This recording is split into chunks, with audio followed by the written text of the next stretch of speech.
Our fifth module focuses on chapter 6, which is on masculinity.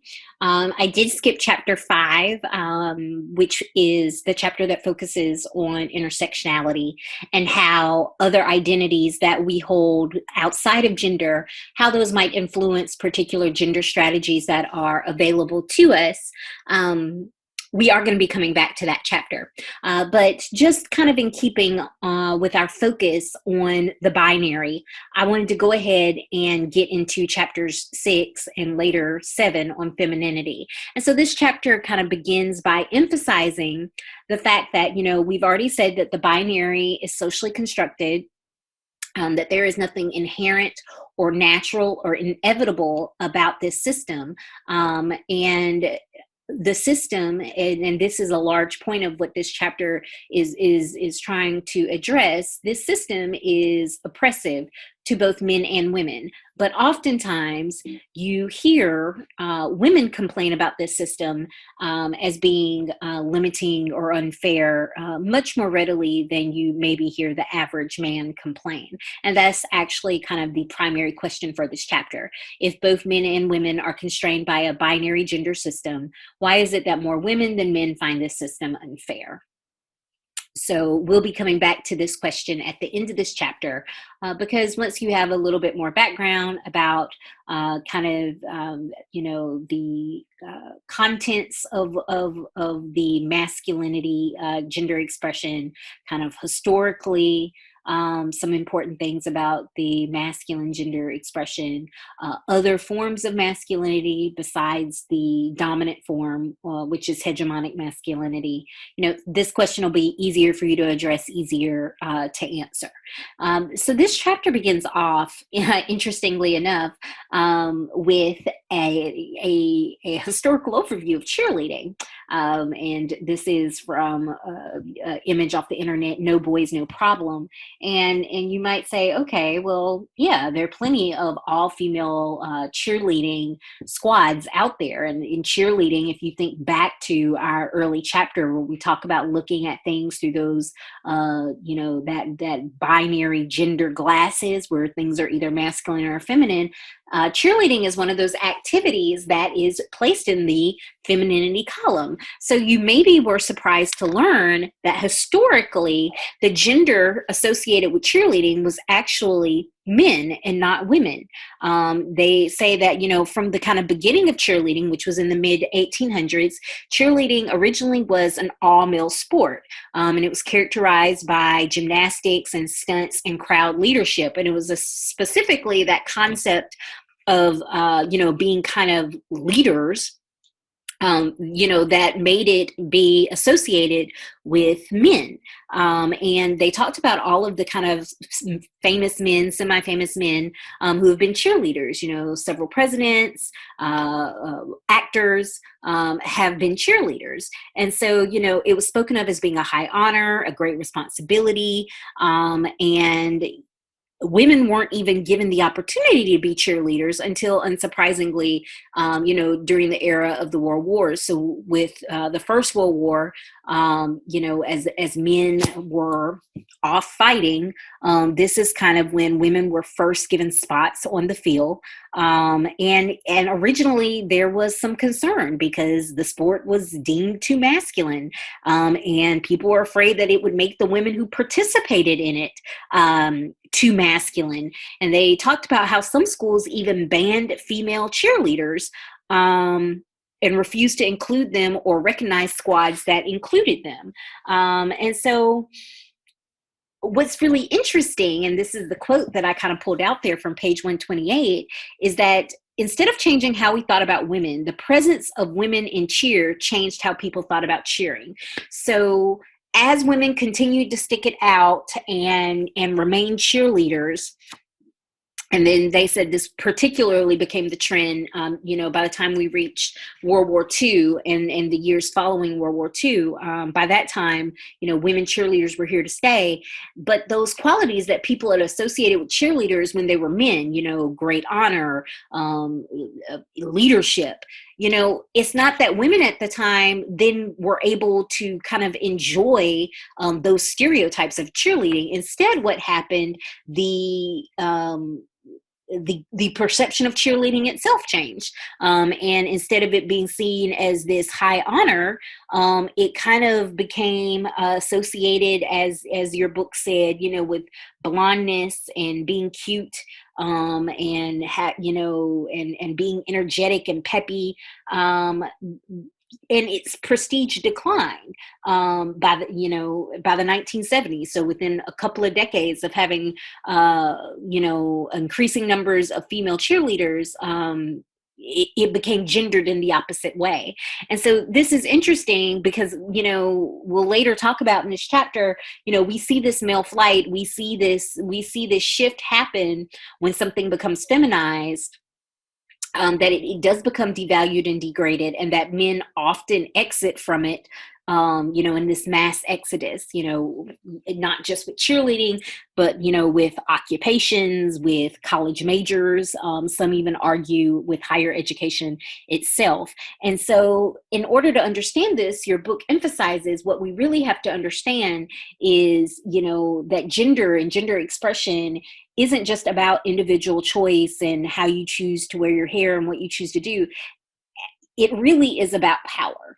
And so that is kind of that's why they start off with this kind of frivolous example, because although it is a frivolous example, it makes an important point about power and power relations that exist between men and women in society. So then we kind of get into this discussion about how our society is organized in the past as well as now. And it gives you like three important terms, like right off the bat.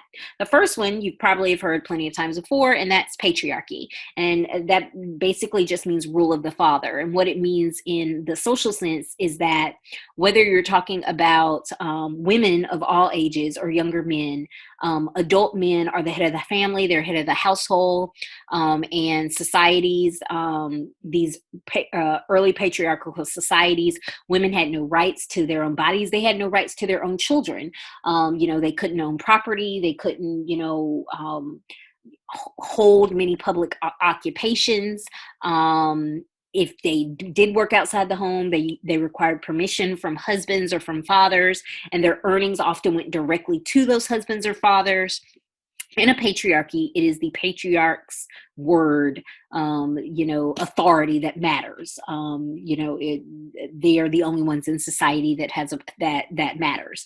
And in these early societies, particularly ones that were monarchies and had landed gentry, it's like, okay, well, yeah, if you're a peasant, you're a serf, you might be patriarch in your own home, but under the feudal system, your lord, your duke, the landed gentry, they are the patriarch, right, of your area. And then they report to a king, a monarch, who is the ultimate patriarch. And this is how, of course, a lot of societies were set up for a long period of time. But eventually, they did shift into what your book described as being more of what's called a democratic brotherhood. And, so think about, of course, America, 1776, setting up our initial democracy, and in a democratic brotherhood, once again, all the rights are held by men, and they're limited to certain classes of men. But as your book correctly notes, over time, those classes of men expanded, to include more men than those who originally enjoyed those privileges. In the Democratic Brotherhood, what did not happen was women of any group or class in being able to enjoy those same privileges. Now, at some point, of course, if we're focusing particularly on the United States, we move from that Democratic Brotherhood to what we now have, which is what your book labels formal gender equality. And what that basically is saying is that, at least by law, men and women are supposed to be equal citizens, right? So there are laws that are set up to protect people from discrimination on the basis of sex. in occupations, in education, in the public sector. Women can now, of course, get credit cards in their own name and open bank accounts. They can rent apartments as well as take out mortgage loans and buy homes, none of which was possible during patriarchal or societies based on democratic brotherhood. But, this formal gender equality, your book then kind of pokes some holes into that, because even with this formal gender equality, where we say men and women are equal, they're equal citizens under, the eye of the law, your book makes some observations. One observation being is that in a lot of ways, despite men and women being equal, men are still seen as being the generic human. That when we we might say, like, you guys, and we just accept that, that's a default term, and it includes women, in a way that you gals is not the type of term that we ever use. We talk about certain professions, and what we imagine, of course, is that these professions are men, unless, of course, we add a gender identifier, which is why some people will say things like, oh, a female doctor. And that's crazy, because you hear people say a female doctor or a female police officer or a female firefighter. And you hardly ever people say male doctor, male police officer, male firefighter. And that's because it's the idea that those occupations are normative for men, in a way that they're not for women. And so your book talks about, of course, how men's identity as men is often invisible even to themselves, while women's identity as women is usually centrally important, if not to women, at least to other people who are interacting with them, who are perceiving them. And this should remind you of the concept that was introduced in chapter 1, the privilege of invisibility, right? And it's that idea that, when you are considered to be the generic human, then your gender isn't very important, in the same way that it is when you're not considered to be the generic human.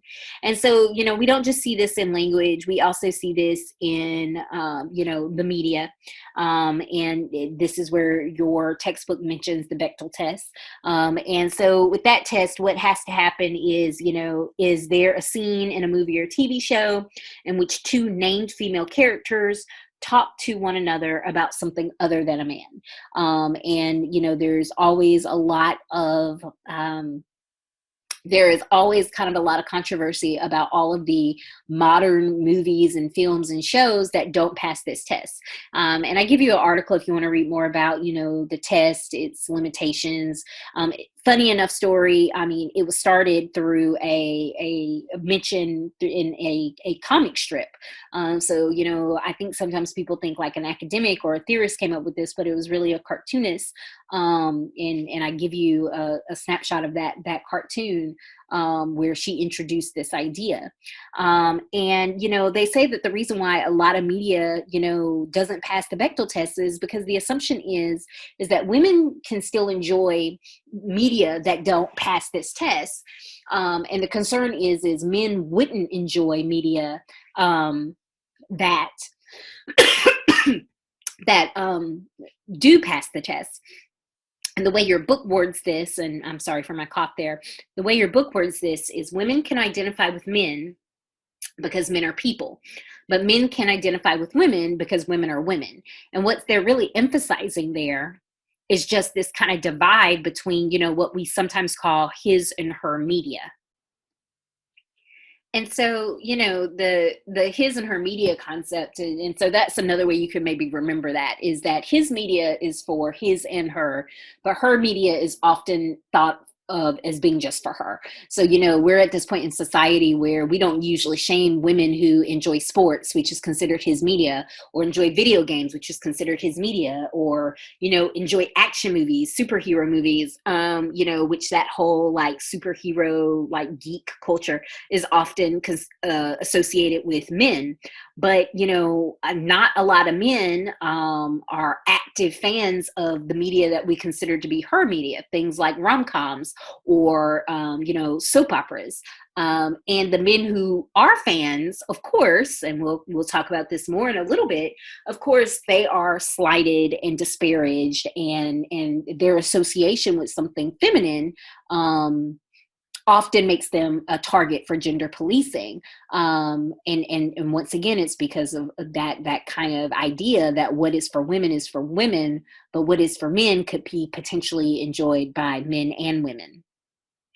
The other observation they make about society, even though we supposedly have this formal gender equality, is the extent to which that we still associate power with masculinity. And once again, they talk about how there are examples of this in language as well as media. So with language, a lot of words that we associate with masculinity are also words that are synonymous with power, powerful, strong, dominant, domineering, aggressive, things like testosterone charged. We tell men, of course, to man up. All of that is this association with masculinity, and therefore, because by the binary, that means that there is this association with things that are non-powerful, things that are weak and gentle, empathetic. That these are things that are associated with women. And similar to what was said before about men being generic humans and that being illustrated through the media, this association with power and aggressiveness with masculinity versus femininity is once again supported in the media. And this is where they talk about, and maybe those of you who are really into superheroes found this example interesting, but this is where they talk about how a lot of the superheroes, not only do male superheroes outnumber female superheroes, but that a lot of the female superheroes, their strengths and their powers are more likely to be mental as opposed to physical, as opposed to male superheroes who their powers are much more related to strength and invulnerability and dominance. And so, all of this just suggests that if we are living in this society that has this perfect gender equality, wouldn't we have gotten to the point where men or women could be generic humans? And would we really be still associating, power and being powerful and all of those synonyms with just one gender, with one form of gender expression? And so this is part of what leads the authors to conclude that, what we really have with this formal gender equality is what they call a modified patriarchy. And modified patriarchies are societies in which women have been granted formal gender equality. So they do have these supposed equal protections under the law, but because of the patriarchal conflation of power with men and masculinity, they still in a lot of ways have this subordinate position in their lives and in terms of how they are perceived by others. And so, when I say a subordinate position, this is what your book refers to as, relations of inequality, right? Like, how exactly are women and femininity positioned to be less powerful than men and masculinity? And your book provides like 3 primary relations of inequality that kind of shape this hierarchy, where you have men on top as being more powerful and women, on the bottom and being less powerful. And so those 3 relations of inequality are sexism, androcentrism, and subordination. So let's begin with maybe the more clear-cut one, which is sexism. And this is just the favoring of male-bodied individuals over female-bodied individuals. And this can be both ideologically as well as in practice, meaning, it can be, it can be a mental preference that do or do not act on, but it also can be, of course, your actions. And so, the reason why, or one primary reason why this sexism exists, is because it's oftentimes predicated on the belief that women are naturally weaker, men are naturally stronger, they're better suited for these more powerful, more dominant jobs and positions. And it's really hard, of course, to dismantle people's beliefs, and this can come forth as implicit bias, which we talked about in an earlier chapter. And so, what does this mean? What does this look like? Well, formal gender equality means that people, when they put out job ads, can't say, and this position is only for men. And what their positions might even say is, we encourage a diverse application pool. So we encourage women and people of color to apply. And so everyone has the opportunity to apply, and everyone, maybe even, or at least maybe the top candidates will be interviewed. But then this is where, especially since usually it's at that part where you kind of introduce the human element, this is where those implicit biases can really come into play. And so, your book talks specifically about a kind of systematic review of studies that kind of looked at sexist behavior across multiple contexts, when people were evaluating writing, artwork, job applications, biographies. And what they pretty much showed is that, holding everything else constant, women were evaluated less positively than men. The same resume, the same piece of art, the same written biography, with people thought it was written or created or belonged to a woman, they were more likely to evaluate it as being of lesser quality than when they thought it was created, whatever, by a man.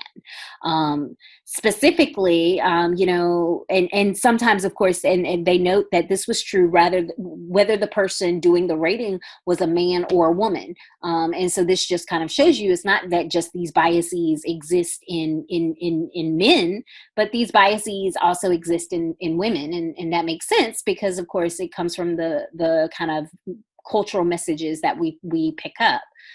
Even people who you think should know better, people like scientists and academics, they also can fall into the same trap. So I give you a link to a really interesting study that had scientists rate job applicants, and they were fake applications, and all they were changing was the name and the sex associated with the applicant.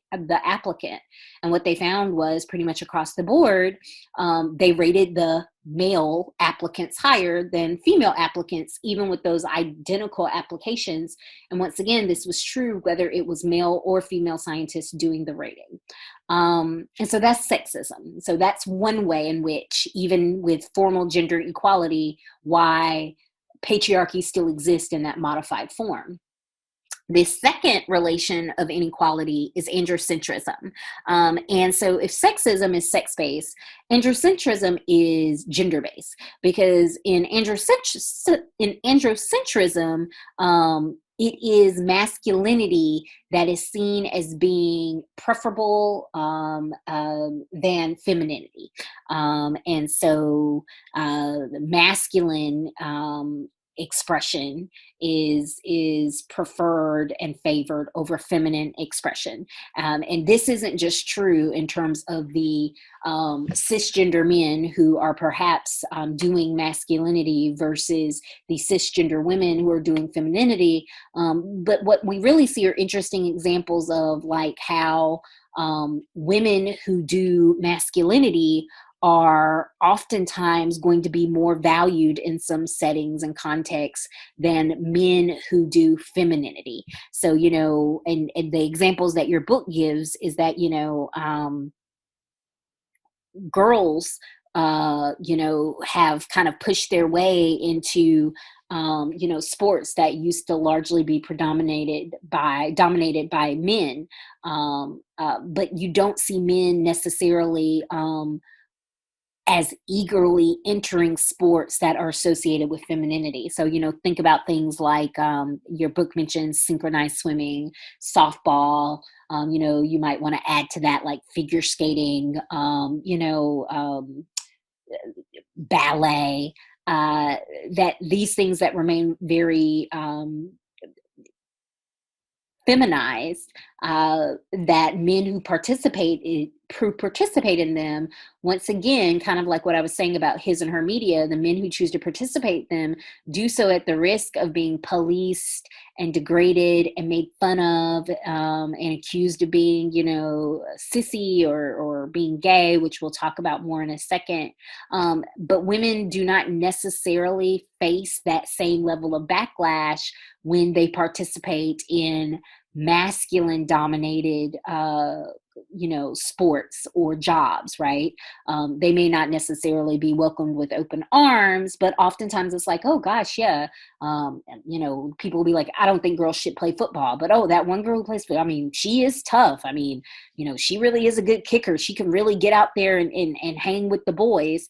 And that is what androcentrism is. It is that sense of, because masculinity is more valuable than femininity, people who do masculinity, whether they are cisgender men or women or people who identify as something besides those two kind of binary terms, by doing masculinity, they will enjoy some societal benefits in the ways that doing femininity, particularly if you are not a cisgender woman, can come with very little societal benefits and instead come with a lot of societal blowback. And so, in addition to sports, another example that your book gives is just with names, that, names, once they become associated with femininity, oftentimes, they stop being given to, men. And people who give their boys names that are associated with femininity are oftentimes perceived in a much more negative light than people who give their daughters names that are more associated with masculinity or gender neutral. And so that the rise of the last name as first name, especially among women, that speaks to a trend. As opposed to, as your book notes, the decline of like a name like Leslie, which used to be associated with men, but then once it became associated with women, the number of people who stopped to then naming their sons Leslie literally like declined overnight. So that's androcentrism. And then finally, we have subordination. And so this is just, this is the third relation of power. And this term really emphasizes how oftentimes men and women are brought together in hierarchical relationships, and how when something is dominated by men or women, and even if it's not a hierarchical relationship, we then make it a hierarchical relationship, so that women are kind of placed in positions, or women's roles are seen as being subservient or dependent on men. And so this is why, oftentimes, nursing, which is still associated with women, and doctors still associated with men, although we have increasing numbers of women entering into medical school. So that if you're talking about the younger generation of doctors, I mean, we're almost reaching gender parity, but it doesn't matter because we still associate that with masculinity.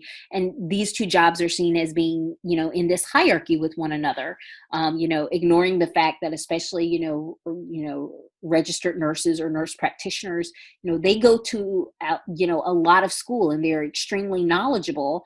But oftentimes their job, their role is seen through this very narrow kind of caretaking lens that denies them power, and instead just kind of makes them seem like they are helpers, with the much more important role of doctor, and that role, of course, being kind of associated with men. And it's not just with doctors and nurses. Your book notes that this gendered relationship exists between, managers and assistants, doctors and dentists and dental hygienists, lawyers and paralegals.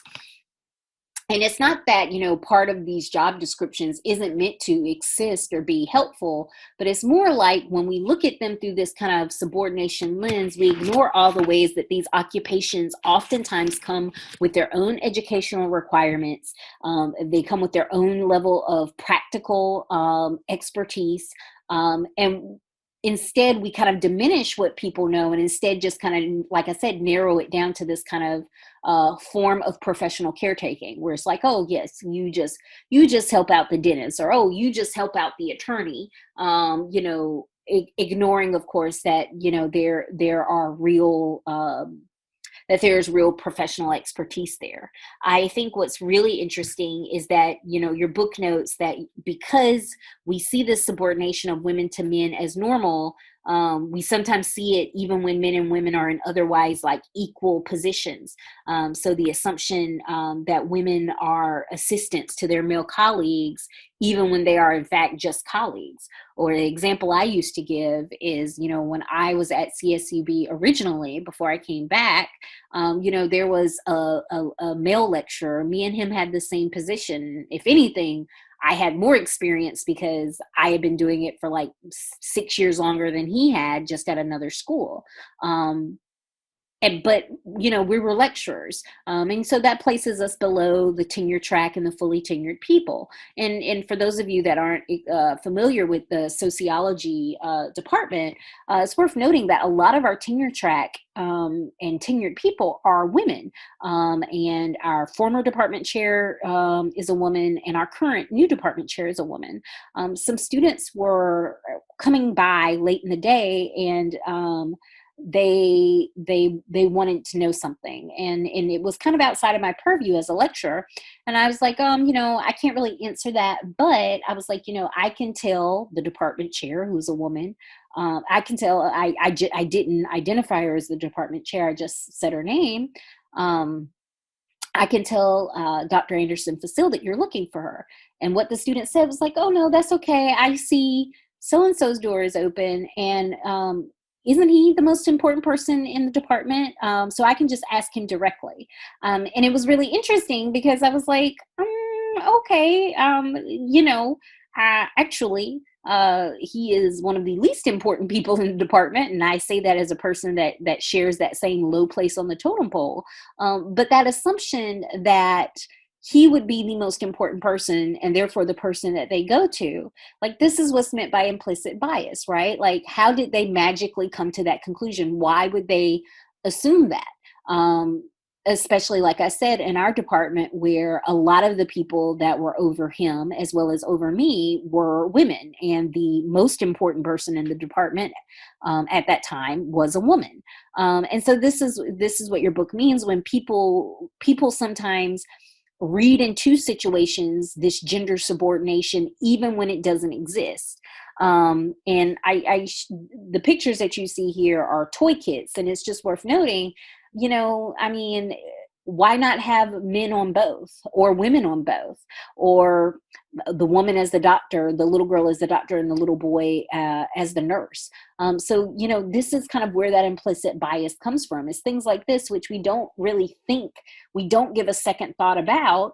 But when we get enough of these kind of subvert or subtle, covert, combine those two words there, these subtle, covert messages, it kind of shapes what we see, right? It goes back to those gender glasses that we put on, those binary glasses that have us defining things as being masculine and feminine, men, women. But then not just doing that, if you consider the relations of inequality, it has us defining things as being men, women, dominant and subordinate. And oftentimes it is women that are in that subordinate, that we put in that subordinate place. And so, this is just a great quote from your text, and it comes from page 120. I feel like 120 is not the right page, that number that I put down there. But it says this is what makes gender about power, not just difference.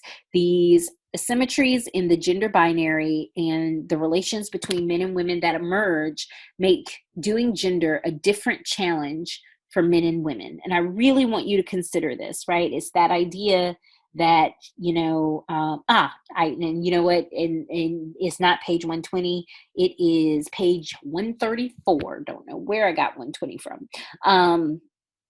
But it's that it makes doing gender a different challenge for men and women. And so this picture that you see, which was from a photo shoot with, I think it's James Franco, it really drives home the point about androcentrism. Girls can wear jeans and cut their hair short, wear shirts and boots because it's okay to be a boy, but for a boy to look like a girl is degrading because on some level you think being a girl is degrading.